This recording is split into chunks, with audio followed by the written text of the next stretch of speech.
Pemirsa, untuk memutus penyebaran COVID-19, pemerintah menetapkan pembelajaran dilaksanakan secara daring. Namun hal ini menuai dilematis baik di kalangan guru maupun siswa. Berbagai upaya yang dilakukan berbagai negara atas penyebaran wabah COVID-19 juga merambah dalam bidang pendidikan. Hampir sebagian besar negara yang terpapar virus tersebut meliburkan dan memindahkan aktivitas belajar siswa sekolah ke rumah.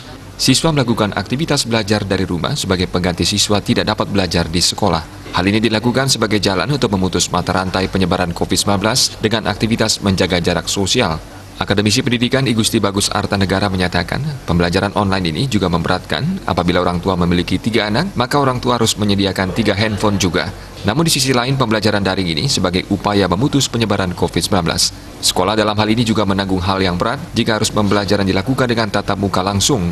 Untuk itu, anjuran pemerintah untuk melakukan pembelajaran daring harus tetap diikuti. Ini juga adalah salah satu upaya untuk menyelamatkan anak dari penyebaran COVID-19. Ya, tentu kita bisa mengerti ya kalau masalah pembelajaran online ini ada yang pro, ada yang kontra, karena ini kan barang baru. Kita juga dihadapkan kepada pilihan-pilihan. Memang kalau dilihat dari beratnya, berat sekali dengan online ini kan. Ya kalau punya anak 3 berarti 3 anak minta satu HP kan berarti 3 HP kan begitu, adanya memang masalah. Tapi di sisi lain ini kan taruhannya adalah nyawa.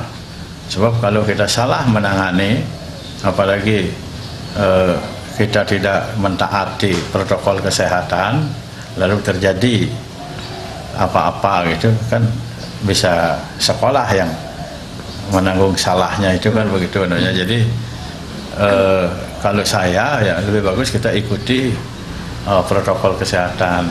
Sebab pemerintah tentu sudah memperhitungkan semua. Pembelajaran daring memang menjadi dilema bagi guru dan siswa. Di satu sisi proses pembelajaran harus berjalan, di sisi lain berbagai problematika mengiringi proses pelaksanaannya. Agung Ria dan Andika, Bali TV.